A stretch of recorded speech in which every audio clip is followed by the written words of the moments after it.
যত ধরনের, যত টাইপের, যত ক্যাটাগরির অশ্লীলতা হতে পারে সব অশ্লীলতাকে হারাম করেছেন কে? ফাহশা মানে কি?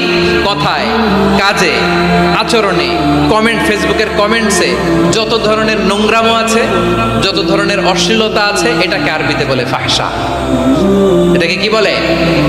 রাব্বুল আলামিন বলেন, কুল ইন্নামা হাররামা রাব্বিয়াল ফাওয়াহিশা মা যাহারা মিনহা ওয়া মা বাতান।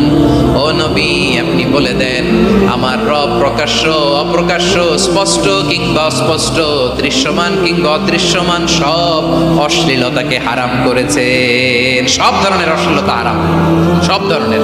আল্লাহ তাআলা আমাদেরকে অশ্লীলতা থেকে বাঁচান, অশ্লীলতা থেকে তিনি আমাদেরকে হেফাজত করুক, পড়েন আমিন। এবার বলেন, আমাদের সমাজে অশ্লীলতা আছে না নাই? চট্টগ্রামে নাই? আমি কই নাই, ওনারা বলে আছে। দেখছেন, আমি সামহাও বাঁচায় দেওয়ার ট্রাই করতেছি, আমি সামহাও বাঁচায় দেওয়ার ট্রাই করতেছি, ওনারা বলে আছে। অশ্লীলতা নানা ভাবে, নানা নামে, নানা মোড়কে আমাদের সমাজে আছে না নাই?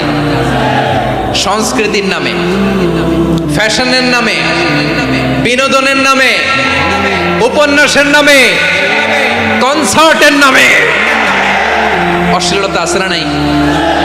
আপনি দেখেছেন কনসার্টগুলোর অবস্থা? এই যে আতিফ আসলাম যে আসছে